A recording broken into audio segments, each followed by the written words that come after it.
welcome back to my channel. I'm down in the craft room kind of getting cleaned up. I had a craft show last weekend and I haven't had a chance to clean anything up yet, so I actually left it all out so that I could show you what I used this time at the craft show. Now I think I did a video a really long time ago kind of showing how I packed for a craft show. I have a blog post that I'll link to that goes with it. And over time, I've discovered kind of what works for me and what doesn't work for me when I go to craft shows. The ones I go to are usually very small. I've tried a couple big ones, one where you needed a tent, and it's not the type of thing for me. It's a lot of work, and I'm better off at the smaller ones, I think. So I ended up I usually bring this is a suitcase that you would bring to a crop. So this is really handy for if you're a scrapbooker that likes to go places to scrapbook. I used to bring it with me to craft shows, and now not so much anymore, just because of the space. I usually get a small table where I'm going, or not a small table, but it's a kind of a longer table, but it's just one table and there's not a ton of room. So underneath the tablecloth, I'll hide all my extra things that I brought, including I'm trying to find a place for this suitcase, and there's just never any room for it. So this time I didn't bring it, and I found I didn't need it. So instead I bring one of these bags. I think you can get them. This one isn't a 31 bag. I don't think so. I have one that's a 30. This actually might be a 31 bag. But you don't have to get them from 31. They have some other ones that you can get too. But these kind of open rectangle bags that they have kind of a metal piece going around that keeps it open and stiff. And then I just kind of pile all my stuff in that I bring to the craft show. Any extra things I need, like a clipboard or packaging, that kind of thing. Baskets, smaller baskets I can pop in here too. So I still need to unpack this. So that I have that, and then I have my cards that I keep in this little container. This is really nice. I bring this, it keeps my cards safe. I package them up in plastic sleeves, and they're really easy to bring to the craft show. And then up here on my table, this is all stuff that needs to go back into storage.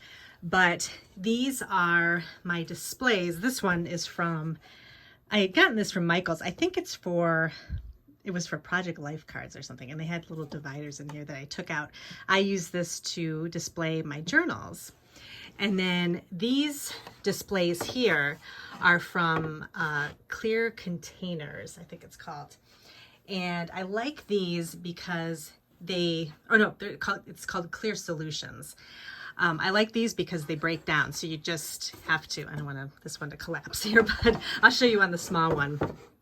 So this is just a nice little display I'll use for cards or card boxes, and it just comes apart. You just take out the front and everything collapses into just the flat pieces, and then you can store it really easily. So I gotta take that down too. So, and I also bring my card spinner. I just have a small one, and this is just nice because it's just a different kind of display. It's vertical display, so it works really well with greeting cards.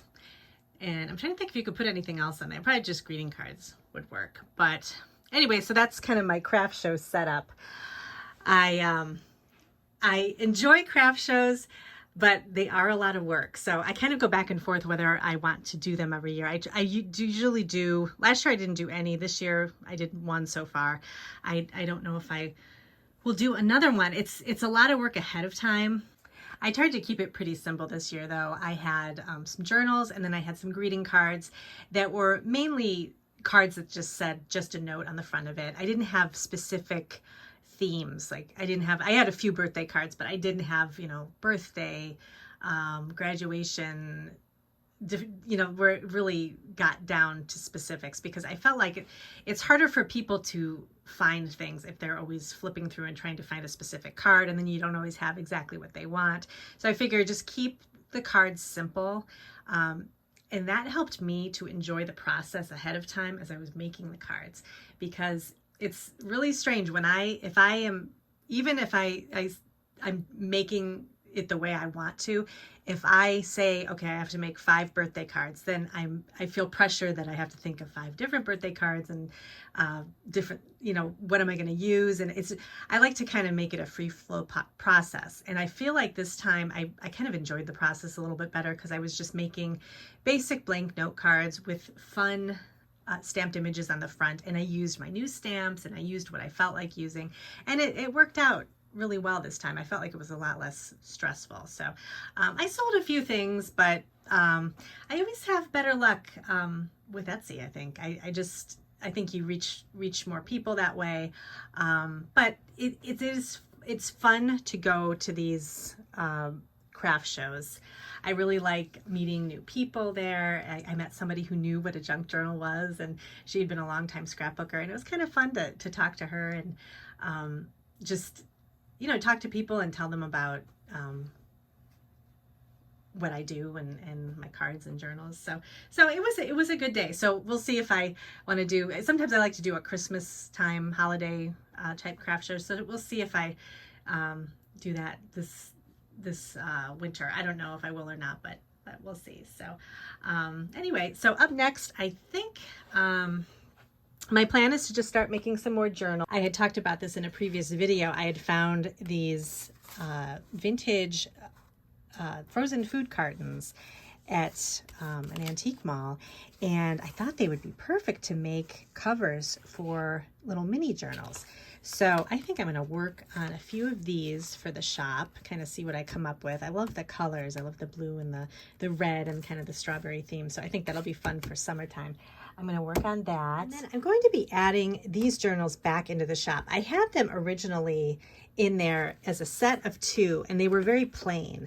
I just had some vintage papers inside of them with no embellishment whatsoever.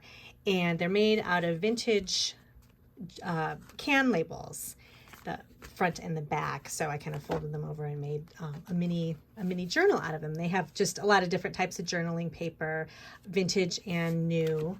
And I just thought it was a cute kind of smaller journal that you could do something with, you know, maybe if you're just taking a trip to the park or something, and that's kind of your dedicated journal for going to the park, or if you wanted to add some recipes to it, you could too, because it does have kind of the food theme on the front.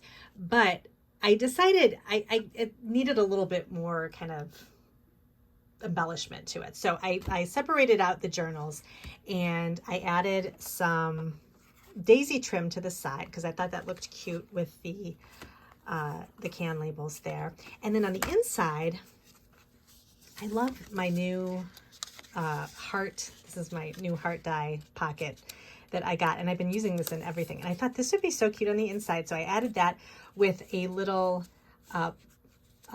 vintage bottle cap cover here. And there's one in each, the front and the back here. So got a milk cap, I guess you would call it, but this isn't actually for milk. This is for lemonade and juice. So juice drink cap covers.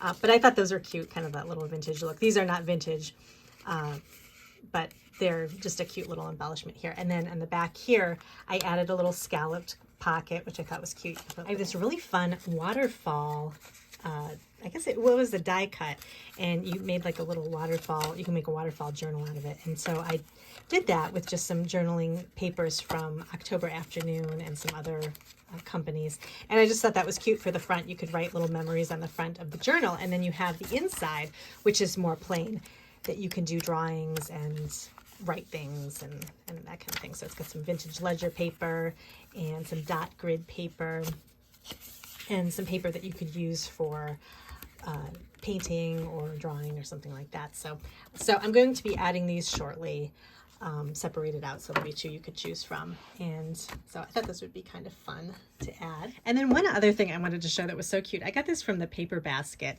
and sometimes I'll go to Etsy shops because I can't find things around where I live as far as vintage items are concerned. And I love, you know, if I'm making a journal that's chock full of different decorations and pockets and things like that, I need things to decorate it. So I'll go on Etsy and see, you know, what other people can find. And this was so cute. I couldn't resist it. This is a vintage recipe box, and I just love the color. It's that nice kind of blush pink color.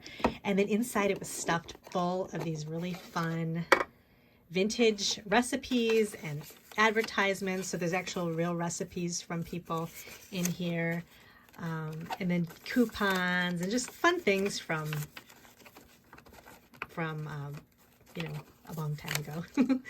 So I just thought this was so fun, and I actually haven't had a chance to go through the whole thing, but it's really fun. So lots of fun food themed items I can add to my journals. And then it came with some extra note cards that were in there too, and they have a nice patina on the outside, and then some dividers too. Those have a nice little patina too.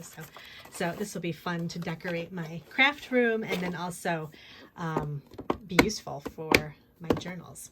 So on the card making side, I just finished a video where I kind of go through my inks and get everything organized and kind of recycle what I don't use anymore. And I ended up getting everything in order in my swatch book. So I'm really happy with this. I got all my distress inks and oxide inks organized, and all the inks, I had kind of doubles of ink colors from different companies. So I kept the ones that I liked better than the others, and then I just sort of went from there. And so everything is a lot more organized. It's pared down. It just makes more sense to me. So this is part 2 of kind of a reorganization of my card making area. I'm in the process of kind of organizing my stamps a little bit more. And then next up, I'm going to do stickers. And so I'll share that with you in the future. The last thing I wanted to do was I had invited people in my community section on my YouTube channel to come up with some questions you might have about anything paper crafting related, and you know, maybe things I use or ways I do things, tools I like, that kind of thing. And I got a couple questions that I wanted to answer today, so keep them coming. I mean, I can always add these to my next In the Craft Room vlog series. I'd be happy to answer any questions you have, but I got a few really good ones. So let me go ahead and start. My first question was, what printer and paper do you use for printables? I have an Epson WP4530. It's a basic kind of one of a bigger printer, kind of like an all-in-one. It's just an inkjet printer. It prints really nicely. I like using it I just use it for daily things, you know, just things that aren't paper crafting related. And then I also use it for printing out my printables that I get from Etsy and other places. And the paper I use 2 different kinds of paper, and I load it from the back, which helps, you know, things not get stuck in the printer. But this is my Staples Ultra Premium photo paper. I use photo paper for all of my printables. That's kind of the key, because it takes in the color better and you get a really bright look to your whatever you're printing, collage printables or little ephemera pieces. And so this is the thicker paper I use. The things that I use for, I'm trying to think, like little cut aparts, you know, things that you would fussy cut out that you'd want the thicker material for, that you would embellish a scrapbook page or a journal. I use this thicker paper from Staples. It's just ultra premium photo paper. Then for actual collage paper, so sometimes you can print out paper that has, you know, vintage wallpaper on it or something like that. So you want a kind of a thinner paper for that, but you still want that photo paper finish on it to make the ink come out really bright. So I use this one from Koala. It's called it's just called double side matte photo paper, and I think the key too is to get the double sided, so that however you put it into the printer, it'll print out nicely.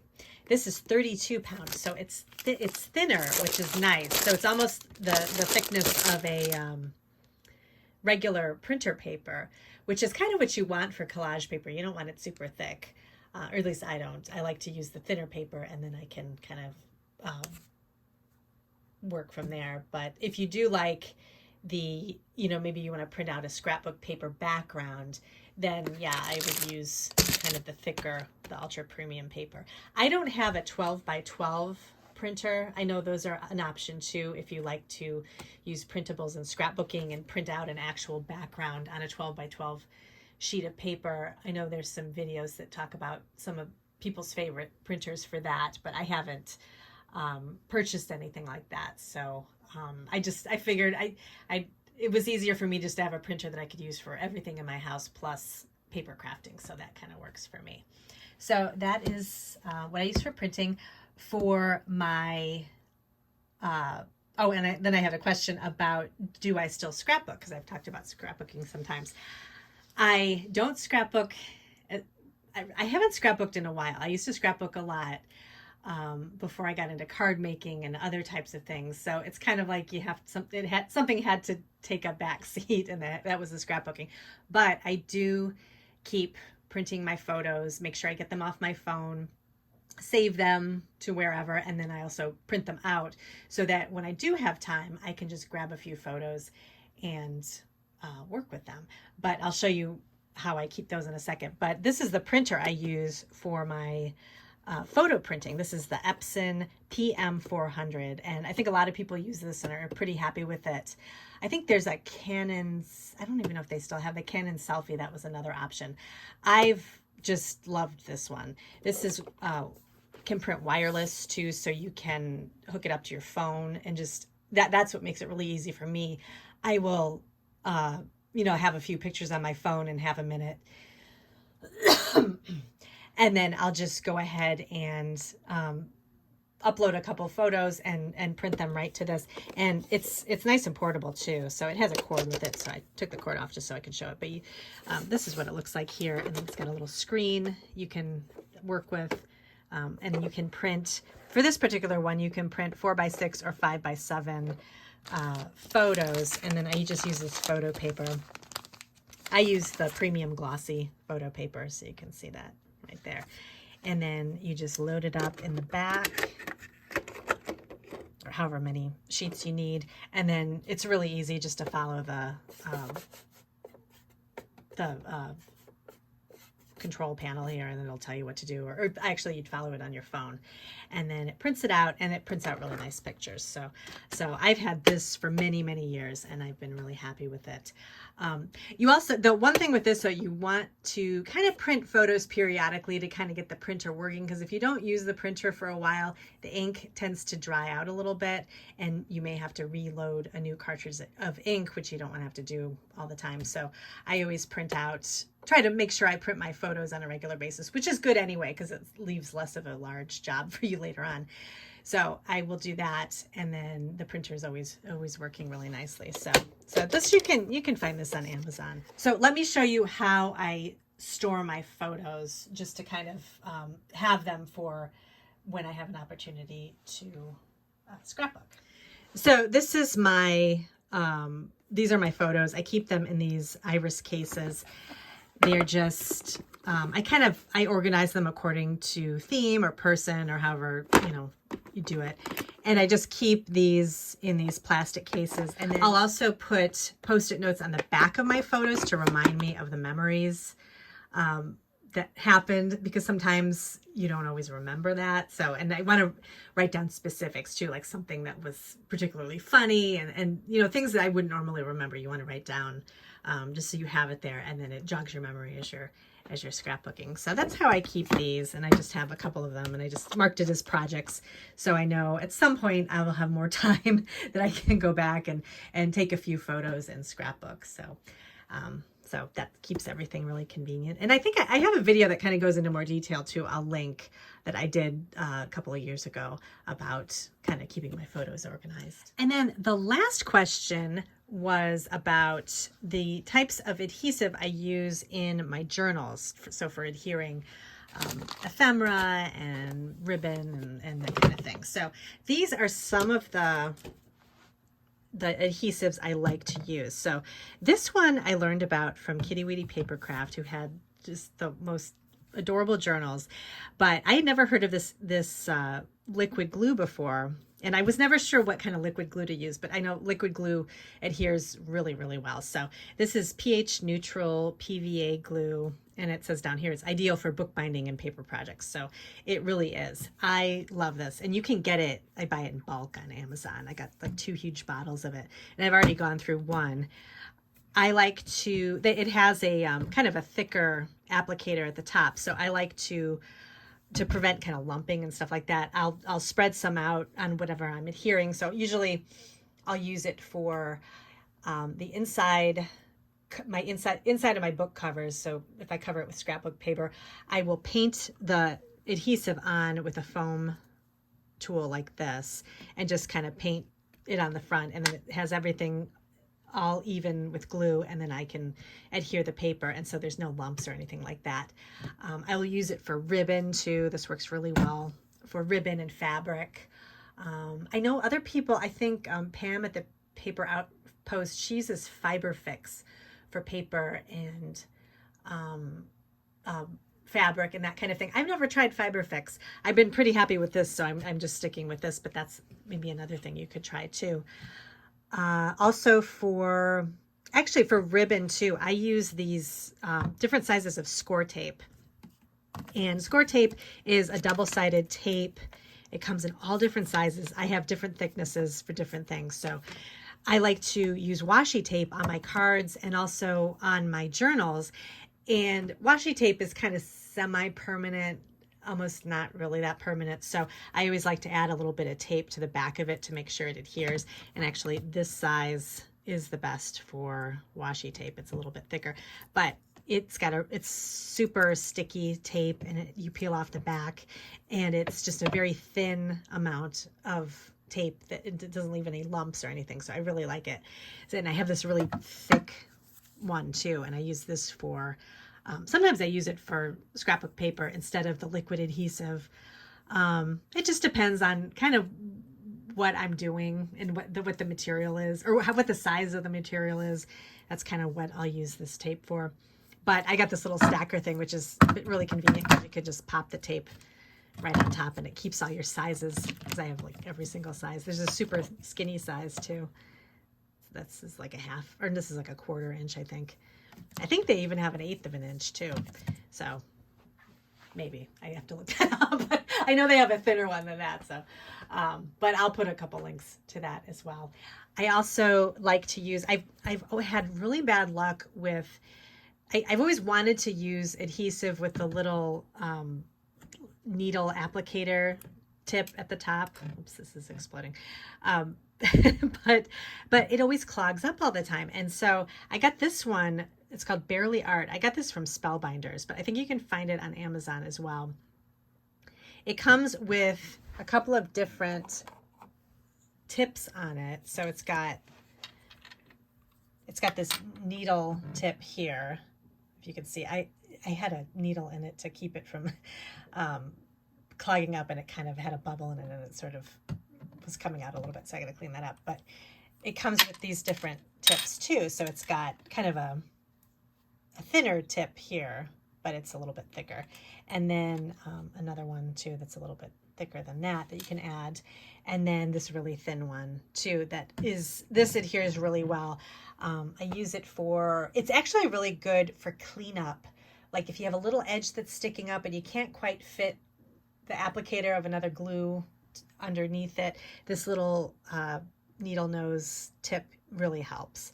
So this is Barely Art Precision Craft Glue. It's non-toxic, dries clear, and it's got the precision tips with it. So so that is really good too. So I hope that kind of helped answer some questions. Let me know if you have any other questions about anything I talked about, and definitely go back over to the community section and add some more questions. I can answer those in my next session of In the Craft Room. And I think that's pretty much it today. I'm just going to continue cleaning up and then kind of figure out what I want to do for journaling, and do some more kind of craft room clean out and organization. So I hope you have a great weekend, and I'll see you in my next video.